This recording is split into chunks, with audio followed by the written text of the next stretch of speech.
میری پڑھائی پوری ہوتے ہی میری ماں کو میری شادی کی فکر لگ گئی اور میرا غیروں میں رشتہ کر دیا۔ وہ کہنے کو تو غیر تھے مگر اپنوں سے بھی زیادہ اپنے نکلے۔ ہماری طرف سے شادی کو لے کر کوئی خاص تیاری نہ تھی، جس کی سب سے بڑی وجہ میری یتیمی تھی۔ کہنے کو تو بھائی 3 تھے مگر وہ صرف اتنا کماتے جتنا وہ اپنی بیوی بچوں کو کھلا سکتے تھے۔ اسی وجہ سے شاید میری ماں کو میری شادی کی فکر زیادہ تھی۔ وہ مجھے ہمیشہ کہتی، جتنی جلدی تیرا فرض ادا کر دوں گی اتنا ہی اچھا ہے۔ ابھی تو میں زندہ ہوں، جانے میرے بعد تمہارا کیا ہوگا۔ ہماری طرف سے شادی کی ساری رسمیں سادگی سے ادا ہوئیں، جبکہ دوسری طرف سے انہوں نے بڑی دھوم دھام سے شادی کی۔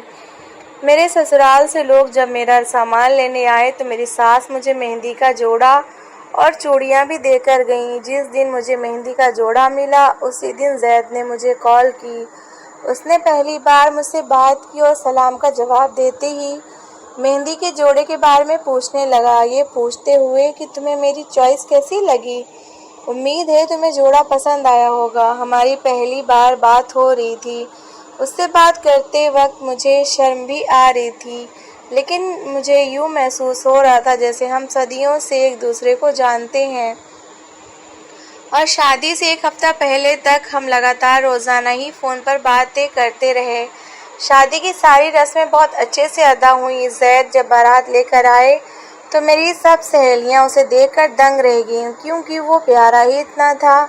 وہ زید کو دیکھتے ہی میرے قریب آ کر مجھ سے کہنے لگیں، نصیب ہو تو تمہارے جیسا اتنا ہینڈسم شوہر کسی کو ہی نصیب ہوتا ہے، ورنہ تو کوئی موٹا، کوئی سانولا، کوئی گنجا ملتا ہے۔ یہ کہتے ہوئے وہ ہنس پڑیں اور میں بھی بڑے فخر سے مسکرانے لگی۔ میں نے بھی ابھی تک زید کو نہیں دیکھا تھا، مگر میں نے اپنی سہیلیوں کی نظر سے اسے دیکھ لیا تھا۔ وہ جس طرح اس کی تعریف کر رہی تھی ایسا لگ رہا تھا وہ میرے سامنے ہی بیٹھا ہو۔ نکاح نامے پر دستخط کرتے وقت دل میں عجیب سی خوشی اور خوف بھی تھا۔ خوشی اس بات کی تھی کہ اب میں ہمیشہ ہمیشہ کے لیے زید کے ساتھ رہوں گی، اور 1 ہفتے میں زید نے جو مجھ سے وعدہ کیا تھا اسی بنا پر اب مجھے ہمیشہ ہمیشہ کے لیے میکے کا دکھ بھول جائے گا۔ خوف اس بات کا تھا کہ زندگی میں آنے والی خوشیوں کو کہیں کسی کی نظر نہ لگ جائے۔ جس انسان کو خوشی کبھی کبھار ہی ملے اسے وہ خوشی بھی کہاں راس آ سکتی ہے۔ وہ اس خوشی کو کم محسوس کرتا ہے، اس خوشی میں غم کو زیادہ تلاش کرتا ہے۔ شاید اسے اپنی قسمت پر یقین بھی نہیں آتا۔ ایسا ہی کچھ میرے ساتھ ہو رہا تھا۔ اس خوشی اور خوف کی کیفیت میں میری رخصتی ہو گئی۔ میں کمرے میں دلہن کی سیج پر بیٹھی سچ سمجھ کر گھونگھٹ کیے زید کا انتظار کر رہی تھی۔ دل کی دھڑکن گزرتے وقت کے ساتھ تیز ہو رہی تھی۔ زید کے ساتھ اس کے بڑے بھائی کی بھی شادی ہوئی تھی۔ یوں ہم 2 دلہنیں اس گھر میں آ گئیں۔ زید کے گھر والوں نے اپنا ہر شوق شادی میں پورا کیا، کیونکہ گھر کے وہی آخری 2 بچے رہ گئے تھے۔ باقی سارے بچوں کی میرے ساس سسر نے شادی کر دی تھی۔ میری 3 نند اور 2 جیٹھ بھی تھے۔ تھوڑی دیر میں ہی کمرے کے دروازے پر دستک ہوئی اور زید کے قدموں کی آہٹ سنائی دینے لگی۔ جیسے ہی اس نے میرا گھونگھٹ اٹھایا تو میں اسے دیکھتے ہی حیران ہو گئی۔ تبھی مجھے میری سہیلیوں کی کئی باتیں یاد آنے لگیں، کیونکہ زید واقعی بہت ہینڈسم تھا۔ آج میں نے اسے پہلی بار دیکھا تھا۔ زید کی اسمارٹنیس سب کو اس لیے زیادہ بڑھ کر لگ رہی تھی کیونکہ وہ اپنے سارے بھائی بہنوں میں سب سے الگ تھا۔ رنگ میں صاف اور نقش و نگار میں کسی ملک کا شہزادہ لگ رہا تھا۔ مگر کہتے ہیں جو چیز انسان کی قسمت میں نہیں ہوتی وہ ہمیشہ خوبصورت اور چمکدار ہی ہوتی ہے، اس لیے اس کا حسن ہر ایک کی آنکھ میں چمک رہا ہوتا ہے۔ اگلی صبح ولیمے کی رسم بھی بہت اچھے سے ادا ہوئی۔ زید بہت ہی اچھا تھا۔ اس نے مجھے منہ دکھائی میں ایک سونے کی انگوٹھی دی تھی۔ میں نے جب اپنی جیٹھانی کو دیکھا تو وہ مجھے ہوشیار سی لگی، کیونکہ وہ بہت ہی عجیب نظروں سے مجھے دیکھ رہی تھی۔ حالانکہ وہ بھی میری طرح وہاں پر نئی نویلی دلہن تھی، مگر اس کے تیور کچھ الگ ہی لگ رہے تھے۔ وہ مجھے اوپر سے نیچے تک اپنی تیکھی نظروں سے آر پار کر رہی تھی۔ شاید وہ اپنے مقابلے میں مجھے دیکھ رہی تھی، جانے وہ کیا سوچ رہی تھی۔ خیر ولیمہ بھی اچھے سے نپٹ گیا۔ میری ساس نے ہم دیورانی اور جیٹھانی کے کپڑے بالکل ایک جیسے ہی بنائے تھے تاکہ ہم دونوں میں